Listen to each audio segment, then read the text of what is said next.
This is Mark Gunn Media. Hit it! Hello and welcome once again to Gunshots, Straight from the Hip. I'm Mark Gunn. The views expressed are those of the speaker and not reflective of anyone else. Today's episode, the Million Man March, a million more excuses. 20 years ago, at the urging of Minister Louis Farrakhan and the Nation of Islam, the largest gathering of black people since the March on Washington took place. The first Million Man March was a call for unity, reconciliation, and atonement for the harm caused to black people by black people.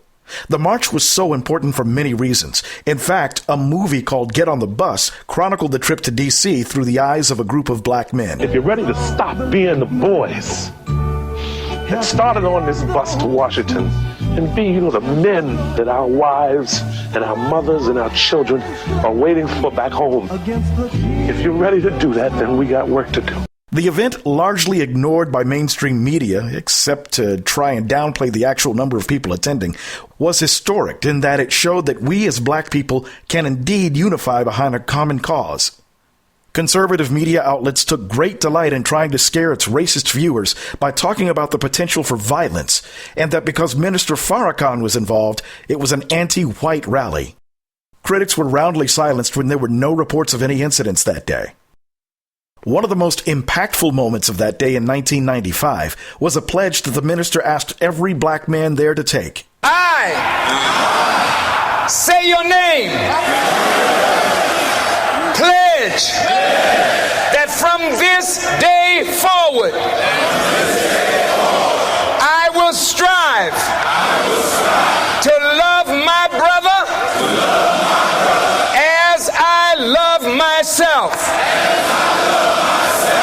I say your name. Like millions of black people all over the country, I was proud that such an event took place, and the energy was so positive, it seemed like folks were geeked about going back to their communities and making things better.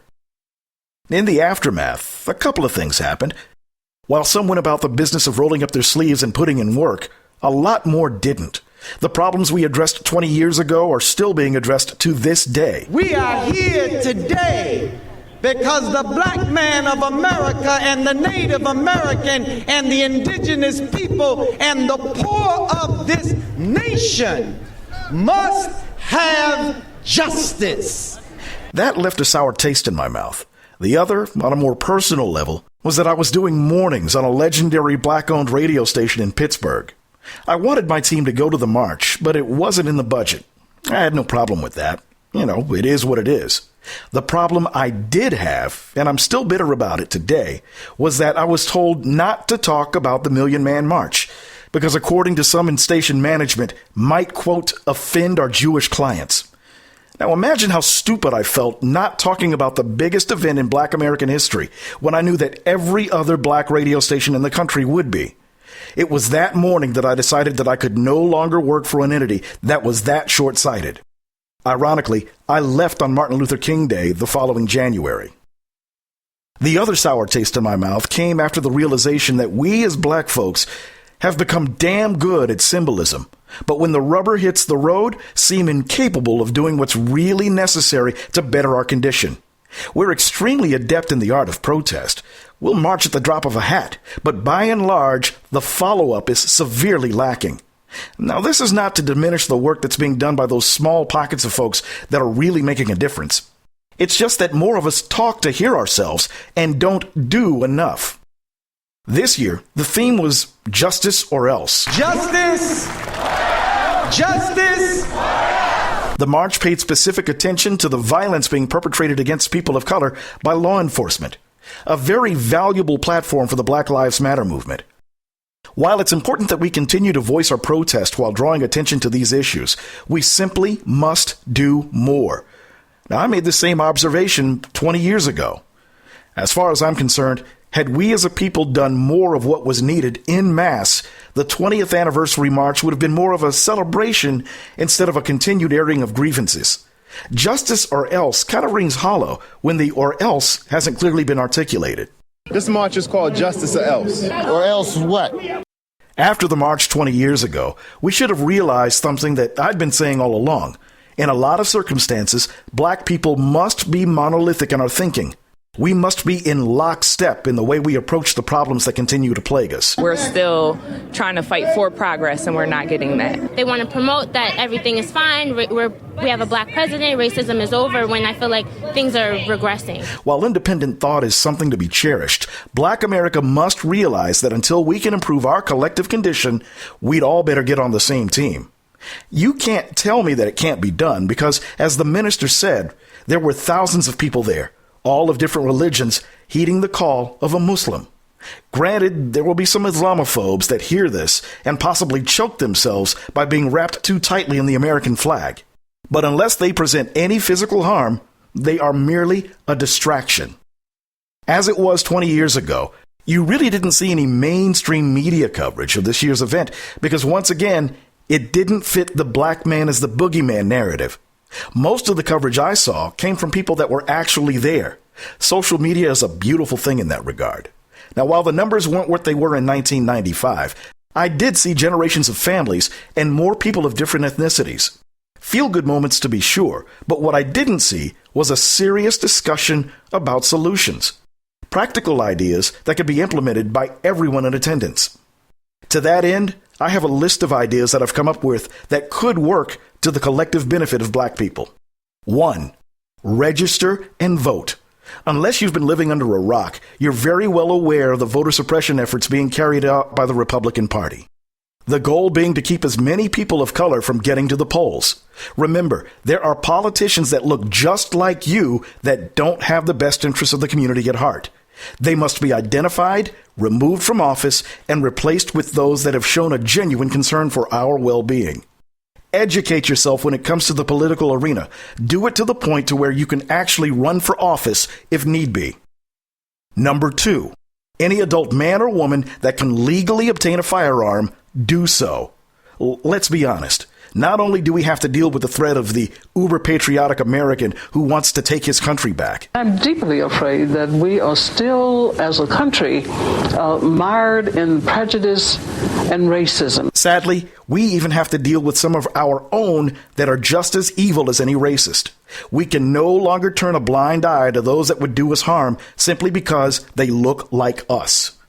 There needs to be an ongoing concerted effort to re-establish gun clubs in the black community, with training that goes above and beyond what the average person gets. Black businesses can create another revenue stream by ridding communities of predatory check-cashing places and liquor stores. In turn, opening gun ranges where people can actually be trained. Number 3, we must make an effort to distance our children from the lies being taught to them by our school systems. Supplement their education with the truth about who and what we are. There are more than enough resources to accomplish this.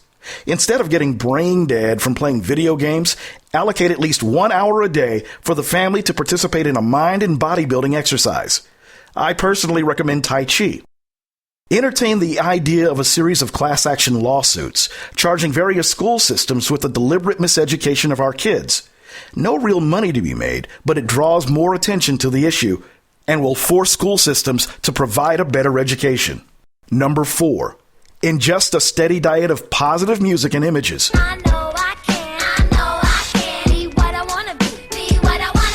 Control what gets played in your home. Although you may not be able to do so when your kids are away from you, you should still be the biggest influence on what your child is exposed to. You have to realize that mass media, radio, television, music, and print has a vested interest in keeping you dumb and blind. If what you take in doesn't make you feel good about yourself, reject it.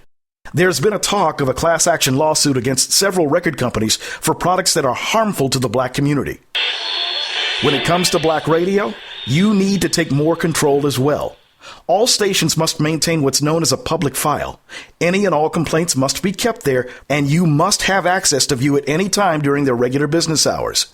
If you don't like the particular programming, write or email the station and be as specific as possible.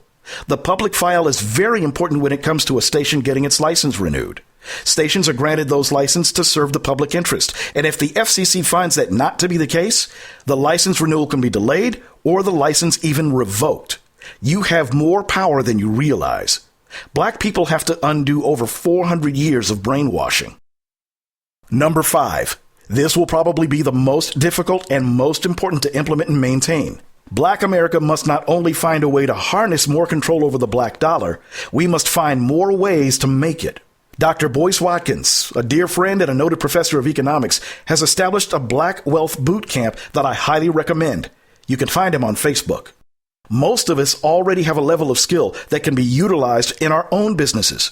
Right now, roughly 3 out of every $5 spent by blacks leaves the black community. We must become more about substance rather than style. Why do you need the latest pair of Jordans from a company who doesn't care if people wait in long lines and fight each other over them? The economic influence a lot of companies have over the black consumer is unearned. We must come up with a strategic weekly slowdown of expenditures. If you want to send a strong message, hold back your money on a couple of specific days of the week. Spend that money with black businesses instead, as long as those businesses are honorable in the way customers are treated. Remember, as Chuck D of Public Enemy once said, every brother ain't a brother. Number 6, hold each other accountable. Black America is in the state to where we must be our brother's keeper. If the first words out of your mouth when you greet each other are, "My nigga," that needs to change. Cultural mores aside, if we want respect, we must give respect. If you call me anything, call me brother. That's how the revolutionaries did it back in the day, and there's a lot more power in that word than nigga will ever have. We must also be unified in the way we respond to certain things from those that would claim that we're playing the race card.